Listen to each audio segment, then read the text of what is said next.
கடவுள் ஏன் தன் குலமக்களை காப்பதை விடுத்து காட்டிற்கு செல்கிறார்?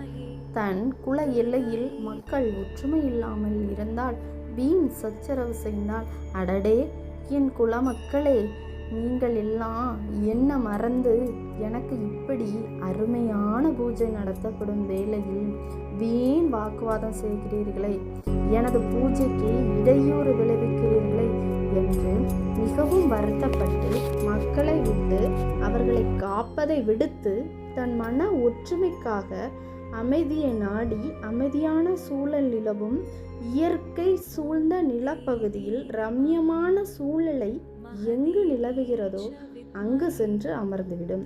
அங்கு ஆழ்ந்த தியான நிலையில் இருக்கும்.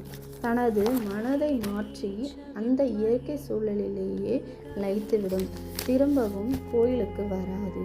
எனவேதான் மக்கள் அனைவரும் ஒற்றுமையுடன் இருக்க வேண்டும். பொதுவாக நான் அறிஞ்ச உண்மையாக உங்களுக்கு சொல்கிறேன். ஒரு கோயிலுக்கு நம்ம கோயில் கூட கொடுக்கோம். ஆனால் அந்த சாமி கோயில் கூட கொடுக்கறதுக்கு 2 நாளைக்கு முன்னாடி தான் மலையிலிருந்து இறங்கி 6 வடிஞ்சோடும் பாதையிலோடி வந்து கோயிலை வந்து அடையும். அவள் தன் அக்கா தங்கை தோழியரோடு சிரிச்சுக்கிட்டு கலகலன்னு கைவிலைகள் குலுங்க நெற்றி நிறைந்த பொட்டோடு கோயிலை வந்து அடைவாள். இது நான் அறிஞ்ச உண்மை. உங்களுக்கெல்லாம் இது எப்படி தோணுதுன்னு எனக்கு தெரியல. நான் அறிஞ்ச வரைக்கும் இதுதான் உண்மை. வந்து அந்த அம்மையாகப்பட்டவள் ஆடி பாடி கொண்டாடி ஒரு சாமி அப்படி கோவப்பட்டு கோயிலை விட்டு போகுதுன்னா நம்ம விட்டுடலாமா? நம்ம அம்மா அப்பா நம்ம மீது கோவப்பட்டால் நம்ம கெஞ்சி கெஞ்சி தாங்க மாட்டோம். ஏன் நம்ம குழந்தைங்க நம்ம மீது கோவப்பட்டால் நம்ம விட்டுருவோமா? சமாதானப்படுத்த எவ்வளவு முயற்சி செய்வோம். அதே மாதிரி நம்ம இடைவிடாது தயங்காது தங்கு தடை ஏதும் இல்லாமல் அவளை நினச்சி மனம் உருகி மனம் அகம் மகிழ்ந்து மன்னிப்பு கேட்டு சும்மா இல்லைங்க, மனசார அவளை நினச்சி நம்ம கேட்கணும். அவள் எல்லையில் வச்சு கும்பிடுற ஒவ்வொரு சூடமும் சொல்லுங்க, ஆத்தா என்னை காக்க நீ வா, உனக்காண்டி நாங்கள் காத்திருக்கோம் அப்படின்ட்டு. அப்படிதாங்க கெஞ்சி கூத்தாடி அவளை திரும்பவும் நம்ம அழைக்கணும். அவள் நம்ம மீது இருக்க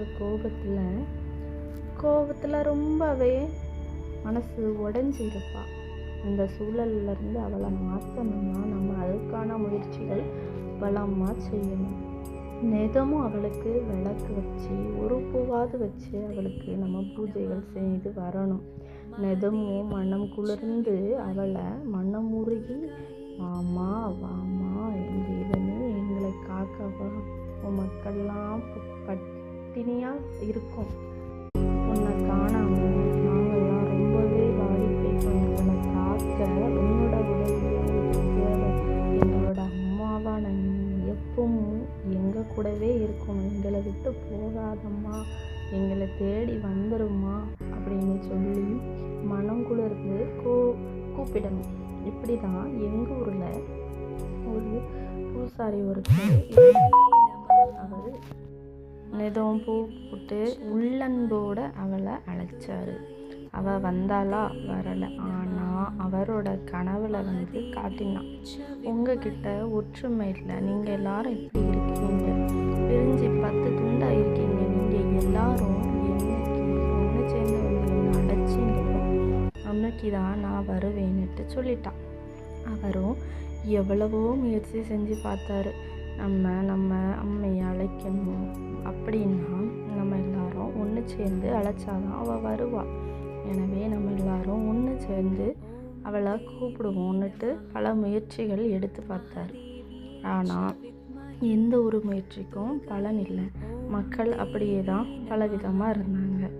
இறுதியாக அவர், அம்மா நான் மட்டும் அழைக்கம்மா, எனக்காண்டி வரமாட்டியம்மா, உயிருள்ள தெய்வமே முடிவா அப்படின்னு சொல்லிட்டு அழைச்சி பார்த்தாரு. நெதும் அழைச்சாரு, நெதும் பூஜை, நெதும் பூ, நெதும் அவளுக்கு பிரசாதம் எல்லாம் அழைச்சி, இன்னைக்கு தான்மா நான் உனக்கு கடைசி அவளுக்கு போடுவேன்.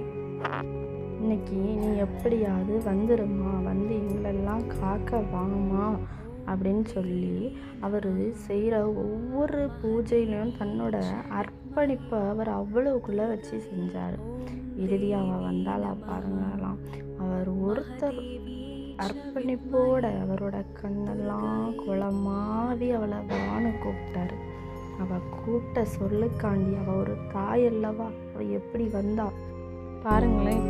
அவளோ உயிருள்ள தெய்வம், நிலைவற்ற தெய்வம், நம்மளை காக்க வந்த நம்ம குல தெய்வம், நம்மளுடைய மூதாதையார், நம்மளுடைய முன்னோர். அப்படின்னா நம்மளுக்கெல்லாம் அம்மா. நம்ம கூப்பிட்டா வருமா வராதா? நம்மளுடைய அம்மா. அம்மா எப்படி ஒரு குழந்தை தடுக்கி விழுந்து அம்மான்னு கூப்பிட்டா வருமோ, அதே போல் அம்மாவோட கண்ணில் தாங்குமா, தன் குழந்தையோட கண்ணில் இருந்து கண்ணீர் வந்தா அதனால அந்த ஒரு அன்பர் உயிரோட்டமாக மனசார அவளை வேண்டி வான்னு கூப்பிட்டதுனால அவர் அன்பிற்காக ஓடி வந்தாள். மக்கள் எல்லாரோட மனசுலையும் எப்படி அம்மா வரைக்குமே வரல, இனி நடக்கிற இந்த பூஜையில் எப்படி வர போகிறான்னு சொல்லிட்டு வெறும் மனதோட எல்லாரும் உட்கார்ந்துட்டு இருந்தாங்க. பூஜைகள் நடந்தது, பிரசாதம் வாங்கிட்டு வீட்டுக்கு போகலான்ட்டு இருக்காங்க. ஆனால் அந்த ஒரு பூசாரி அவருடைய அன்பிற்காக, அவரது கண்களில் வழிந்த அந்த கண்ணீருக்காக உயிருள்ள தெய்வமான அவள் துடி துடிக்க வாரா வந்து ஒரு அன்பருடைய உடல்ல இறங்கி பேசுகிறான். உனக்காண்டி நான் வந்திருக்கேன், உன்னை காக்க நான் வந்திருக்கேன், உன்னோட வேண்டுதலால் மனம் குளிர்ந்து நான் வந்திருக்கேன் இப்படி சொல்வது போல அவனை நோக்கி பார்க்குறா. அவனை நோக்கி பார்த்ததும் அவனுடைய உடம்பெல்லாம் செலுத்த விட்டது. அவனுக்கு தெரியுதுதான் என் தெய்வம் என்னை தேடி வந்துட்டு என்னை காக்க வந்துட்டு வந்ததும் அவள் கை நீட்டி கை நிறைய சூடகம் கேட்குறான். கை நிறைய சூடம் வச்சு கோட்டையை சுற்றி ஆனந்தம் ஆடுறான். இந்த பூசாரியான அந்த நண்பருடைய கண்ணில் கண்ணீர் தார தாரையாக ஊற்றுது. வந்து அவள் உங்களெல்லாம் காக்கிறதுக்காண்டி நான் வந்திருக்கேன் அப்படின்னு சொல்லி அவங்க கொடுத்த பிரசாதத்தெல்லாம் ஏற்றுட்டு அந்த மக்களுக்கு குறி சொல்லிட்டு போறா. அப்போ அன்னையானவள் எல்லாரையும் தன்னுடைய குழந்தைய தானே நினச்சா. அவங்க எவ்வளவு செஞ்சாலும் அத்தனையும் மறந்து அவங்க எல்லாரும் நல்லா இருக்கணும்னு நினச்சி அவங்களுக்காண்டி குறிகள் சொல்லி அன்று முதல்